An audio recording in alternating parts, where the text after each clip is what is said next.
Bienvenue dans Talk Afrique sur Médian TV Afrique. Merci d'être avec nous pour ce nouveau numéro. Au Sénégal, les politiques antérieures de décentralisation, malgré les réformes successives, n'ont pas pleinement répondu aux attentes des populations locales. La question du financement du développement territorial occupe encore une place centrale dans le dispositif du processus de décentralisation mis en place par l'État du Sénégal. Les transferts de l'État aux collectivités locales restent insuffisants malgré leur augmentation durant les 10 dernières années. Alors, comment relever le défi ou les défis de la mobilisation des ressources financières des communes au Sénégal? La multiplication fulgurante des initiatives de développement prises localement a-t-elle permis de mieux faire que l'État? Alors, pour en parler, nous recevons sur ce plateau Oumar Wade. Oumar Wade est spécialiste en gouvernance et financement et développement du territoire. Merci d'avoir accepté notre invitation. Merci, c'est moi qui vous remercie. Avec nous également sur ce plateau, Falilou Mbaké.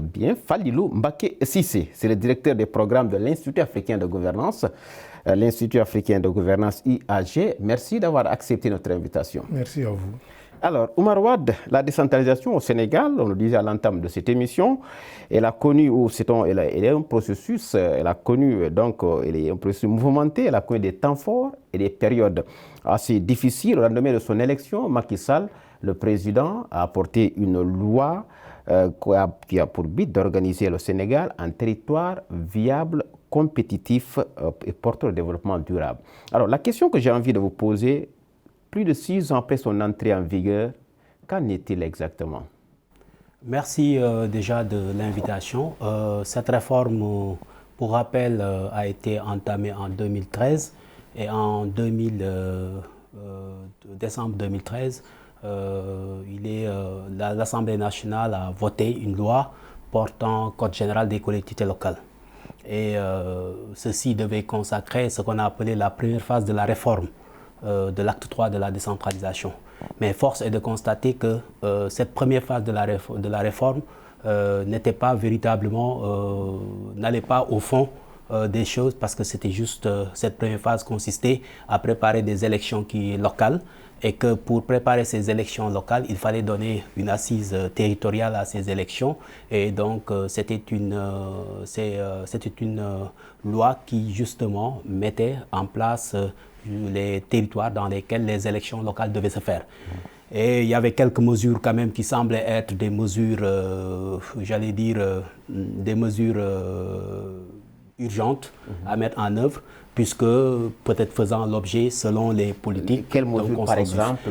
C'était ce qu'on appelait la communalisation intégrale, ça veut dire que de transformer les communautés rurales en communes, de diriger le département en collectivité territoriale et de supprimer la région en attendant d'avoir les pôles territoires. Donc ceci constituait plus ou moins la base, et ça c'était pour juste aller vers des élections. Donc en profondeur, le Code général des collectivités locales n'était pas revu, et au moment où cette loi a été votée, les travaux continuaient pour pouvoir véritablement proposer les véritables actions à mener, donc ce qui devait constituer la deuxième phase. Malheureusement, chemin faisant, on constate, force est de constater que cette deuxième phase n'a pas encore abouti. Alors, la deuxième phase qui n'a pas encore abouti. Alors, l'idée de départ, on l'a dit, c'était de créer des territoires viables, compétitifs, porteurs de développement durable. Vous pensez que cette politique de décentralisation aujourd'hui peut constituer ou peut, en tout cas, participer à enclencher une nouvelle dynamique de développement de l'économie locale dans certaines zones au Sénégal? Je crois fondamentalement que c'est la première vocation d'une politique de décentralisation. Si la décentralisation ne mène pas au développement local, et plus précisément au développement des économies locales, à la prospérité sur les territoires, je pense que la décentralisation serait une politique sans grande ambition. C'est vrai, il y a... Ça, c'est le principe, le principe de base. Voilà. Donc ça, c'est le principe de base. Une politique de décentralisation, c'est pour aussi satisfaire la finalité, c'est de satisfaire les besoins économiques et sociaux donc des populations. À côté, bien entendu, des besoins politiques liés, des droits politiques liés à la participation, etc. Bon, mais en réalité, la question du développement économique local est liée à des choix inappropriés au niveau de l'État. C'est-à-dire il y a une différence entre proclamer, élaborer et mettre en œuvre une politique de décentralisation et avoir une véritable volonté de décentraliser. Nous avons deux grandes difficultés de ce point de vue. La première, c'est que nous sommes encore dans des approches de développement extraverties, donc qui ne sont pas endogènes et qui ne donnent pas la place au territoire et aux acteurs du territoire. Nous sommes plus dépendants aujourd'hui des investissements directs étrangers. D'ailleurs, toute la promotion Sénégal, toute la promotion de l'environnement, de l'investissement au Sénégal tourne autour de ça. Ça, c'est un problème. Le deuxième problème, c'est le déficit, ou j'allais dire même l'absence d'une politique d'aménagement du territoire. Une politique véritable d'aménagement du territoire qui donnerait une fonction essentielle au territoire et aux acteurs donc, sur les territoires.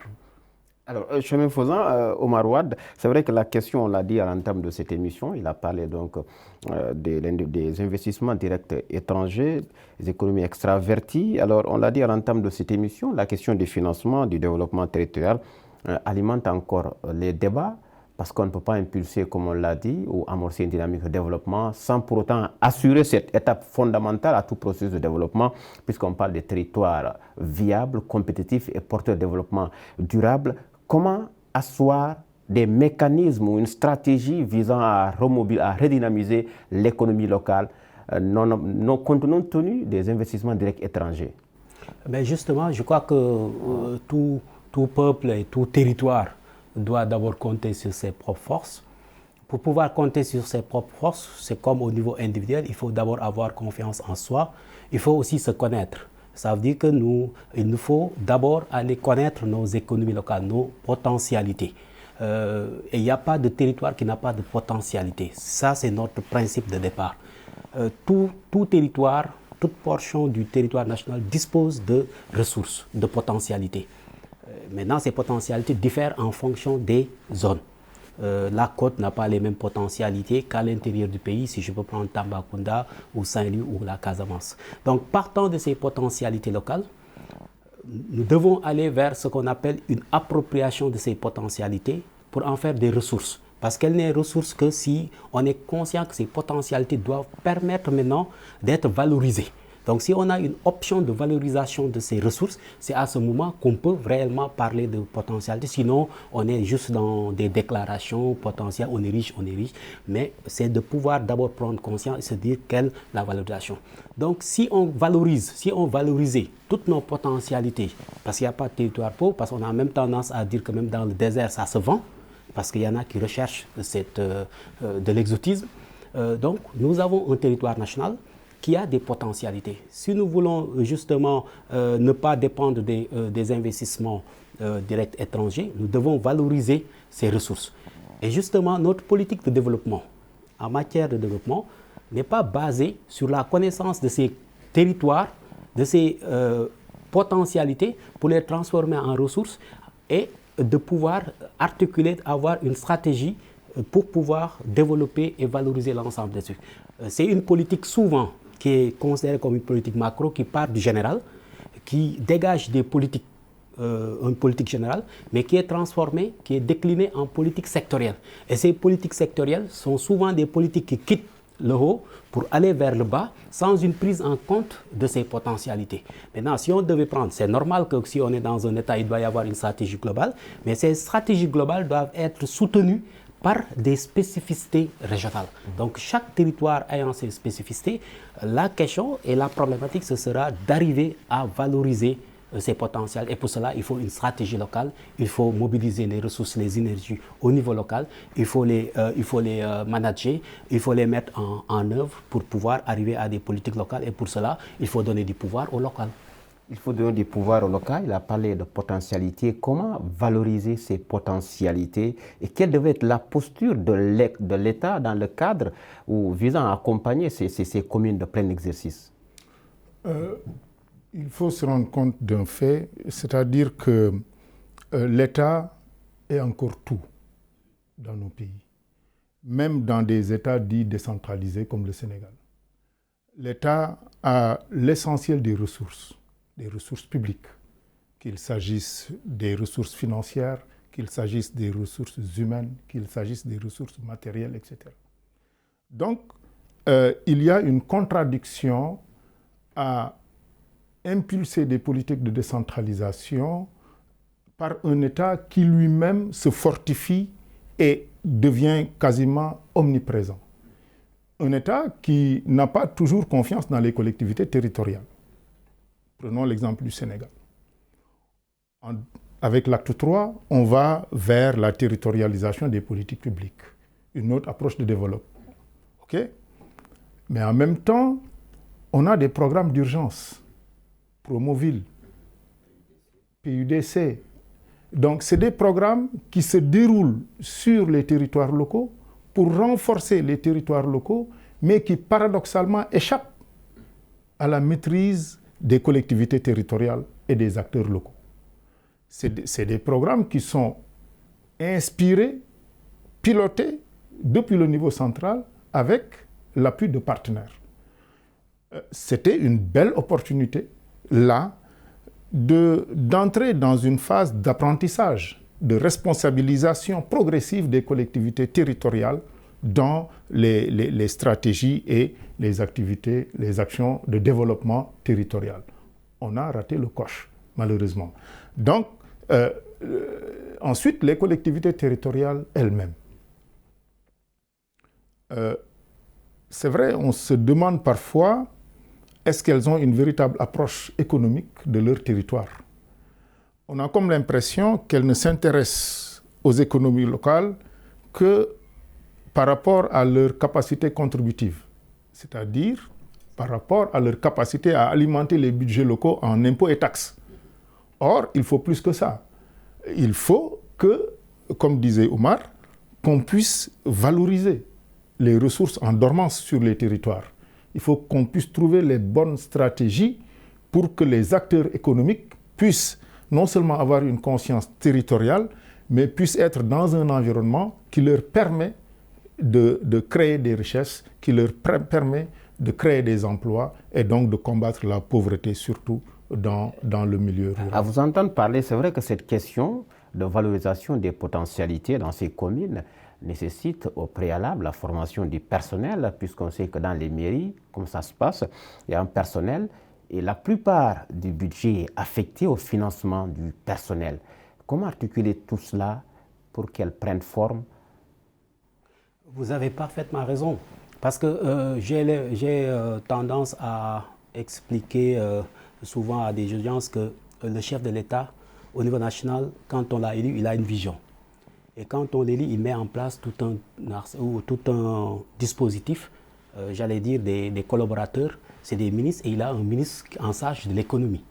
Et ce ministre a en charge à ses côtés des conseillers qui travaillent sur la connaissance de l'économie locale et qui travaillent sur des stratégies à les mettre en œuvre, à suivre cette politique. Mais quand on élit un maire et que ce maire a sa vision, mais il n'y a pas à ses côtés des ressources humaines, j'allais dire qualifiées dans le sens de l'économie territoriale. Donc nous n'avons pas de professionnels de l'économie territoriale dans nos communes. Ce qui fait que le maire est laissé à lui-même. Il a à ses côtés, certes, un secteur municipal, mais qui gère les questions administratives. Nous avons des commissions qui travaillent, mais qui décident, qui donnent des décisions. Mais quant à une machine, une administration, une ingénierie, ce qu'on appelle une ingénierie territoriale qui travaille sur ces questions-là, parce que ça, c'est des métiers. Ça, c'est une chose. Mais la deuxième chose aussi importante, c'est que ce n'est pas à la commune aussi de créer de la richesse. La richesse, le vecteur de création de richesse, c'est l'entreprise. Ça veut dire que sur nos territoires aussi, il faut de l'innovation, il faut de la créativité, il faut aussi un esprit d'entreprise. Il y a un acteur qui manque. Ça veut dire que l'entreprise n'est pas encore considérée ou ne se considère pas encore comme un acteur du développement territorial. Si on prend les entrepreneurs et ce qui les représente, souvent c'est des organisations aussi qui sont centralisées, qui sont plus comme interlocuteurs l'État central et non pas les collectivités territoriales. Or, chaque territoire devrait pouvoir avoir son secteur privé local. Et ce secteur privé local doit dialoguer avec le secteur public. Et à côté, il y a ce qu'on appelle la société civile. C'est pourquoi ces professionnels du développement économique territorial doivent constituer des médiateurs qui doivent justement créer cette intelligence collective pour pouvoir prendre connaissance, comme on le disait, de ces ressources dormantes, comme le disait notre marabout Serigne Fallou, mais qui puissent avoir des stratégies. Mais pour avoir des stratégies aussi, il faudrait que nous puissions, sur la base de notre connaissance de notre économie, avoir une vocation territoriale. Chaque territoire a une vocation. Et c'est là où la responsabilisation doit se faire. Ça veut dire si on transfère des pouvoirs, parce que l'État, il faut nous parler de l'État, mais je parle de l'État central, parce que aussi les collectivités locales sont des démembrements de l'État. Donc, ils sont au cœur de la politique publique, de l'action publique. Et à côté d'eux, nous avons la société civile et le secteur privé local. Mais c'est dans cette intelligence collective-là que nous pouvons justement valoriser, parce que ce qui lie ces trois composantes, c'est ce qu'on appelle l'ancrage territorial. Parce que tous ont intérêt à pouvoir valoriser leur propre zone, parce que chacun y gagne. Et donc, cette intelligence, c'est de dire comment nous pourrons justement mettre en synergie toutes ces dynamiques-là pour une valorisation de notre territoire avec une vision claire. Mais il faudrait aussi qu'ils aient les moyens juridiques, techniques, financiers pour le faire. Alors, c'est vrai, Falilou, Omar a parlé tout à l'heure du secteur privé local, la mairie qui ne doit pas créer la richesse, mais au Sénégal, pour prendre le cas du Sénégal, nous avons vu avec l'acte 3 de la décentralisation des communautés rurales, des communes d'arrondissement qui sont érigées en communes de plein exercice. On a vu que le financement essentiellement reposé sur un partage de la fiscalité, des taxes locales. Est-ce que vous pensez que c'est suffisant aujourd'hui, dans ce contexte de forte urbanisation, que c'est suffisant pour assurer le financement de ces territoires? Je crois que le premier défi, c'est un rééquilibrage des revenus publics entre l'État et les collectivités territoriales. Les collectivités territoriales ne peuvent pas recevoir moins de 10% des revenus publics, alors que tout est accaparé par l'État. Donc, il faudrait qu'on puisse garantir, ne serait-ce que par la Constitution, un revenu minimum aux collectivités territoriales dans les revenus publics. Par exemple, dans certains pays, il est dit que voilà, tel pourcentage des revenus publics reviennent de droit aux collectivités territoriales. L'État n'a même pas le choix. Donc, c'est pour ça que la question des transferts financiers pose problème, parce que c'est l'État qui en décide. Et il en décide comme il veut, quand il veut. Donc ça, ce n'est pas sécurisant, ce n'est pas rassurant pour les collectivités territoriales. Des fois, ces transferts sont ineffectifs, aléatoires, tardifs, etc. Il y a beaucoup de remontrances contre ces transferts-là. Après, il y a bien sûr la question de la fiscalité locale. Il faudrait que l'on puisse donner aux collectivités territoriales une fiscalité qui est rentable et qui est mobilisable de la façon la plus rapide et la plus aisée possible. Donc la fiscalité locale, il faudrait également qu'on aille vers d'autres systèmes, notamment l'emprunt. Quand certaines collectivités territoriales s'y sont... Certaines collectivités territoriales fassent recours à l'emprunt. Toute collectivité territoriale peut faire recours à l'emprunt. Tout est une question de montant. Combien on veut emprunter? C'est tout. Parce que si nous raisonnons à l'échelle des êtres humains, quels que soient les revenus dont nous disposons, nous pouvons bénéficier d'un emprunt. Ne serait-ce que dans la boutique du coin, je peux aller me faire prêter mon thé quotidien. Donc, ça, ce serait déjà, il faut qu'on fasse sauter ce verrou psychologique qui voudrait que seuls les grands centres urbains puissent s'endetter. Non. Toute collectivité territoriale devrait pouvoir accéder à l'emprunt. Et ceci aurait quelque chose de bon en ce sens que, voilà, ce serait un apprentissage. Donc progressivement, les collectivités territoriales vont pouvoir accéder à l'emprunt, etc. Mais surtout, il faudrait que les économies locales, dans le sens où le secteur privé crée de la richesse, il faudrait que ces économies locales soient florissantes et prospères pour non seulement éradiquer, combattre la pauvreté au niveau des territoires, mais pour aussi permettre aux collectivités publiques d'accéder à des ressources par la voie de l'impôt, d'accéder à des ressources pour des projets collectifs. Mais surtout, aussi, il y a aujourd'hui d'autres procédés, comme le partenariat public-privé. Le tout, comme disait Omar, c'est d'avoir un secteur privé qui a un ancrage territorial. Mais qui a un ancrage territorial à partir du moment où il a une conscience territoriale.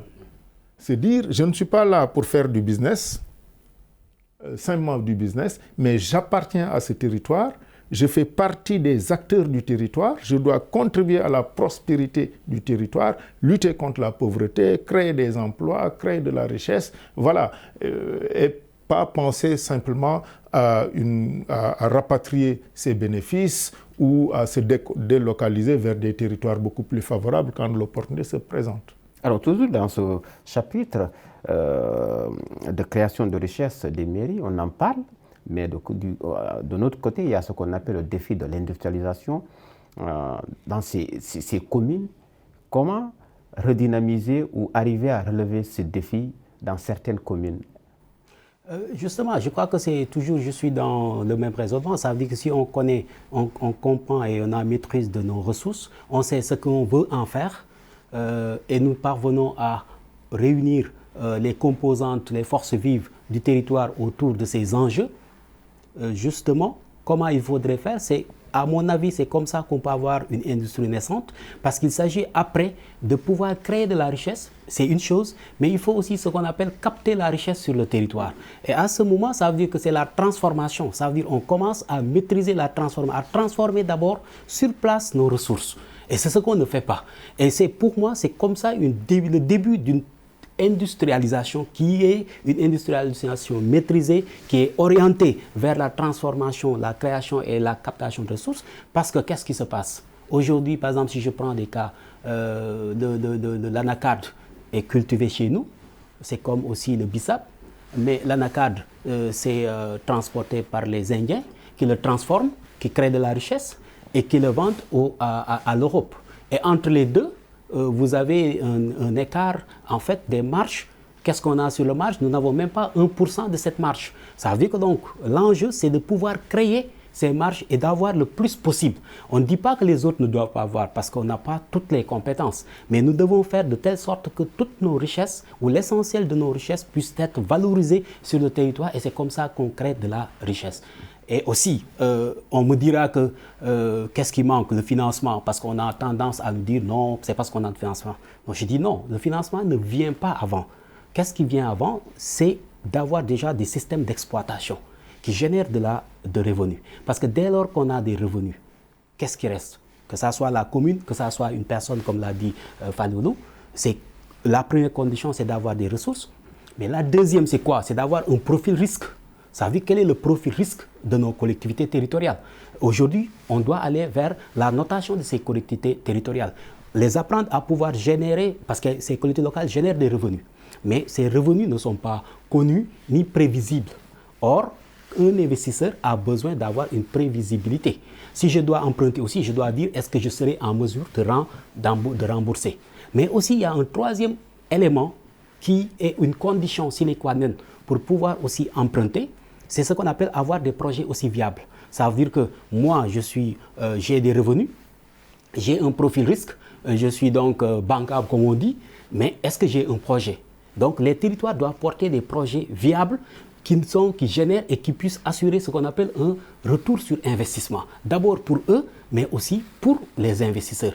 Mais aussi, on doit, en dernier lieu, faire un effort pour collecter l'épargne locale. Parce que je suis parfois peiné, mais c'est nous qui finançons ce qu'on appelle aujourd'hui les étrangers qui viennent. Mais ce n'est pas parce qu'ils viennent avec de l'argent. Ils viennent dans nos banques, emprunter dans nos banques parce qu'ils présentent des profils.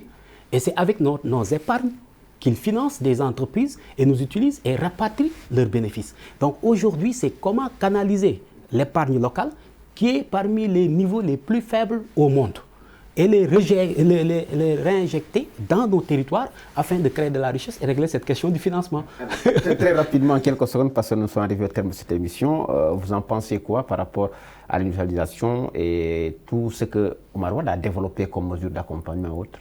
Non, absolument. Il faut qu'on sorte de cette économie de rente et qu'on soit dans de véritables chaînes de valeur intégrées, compétitives.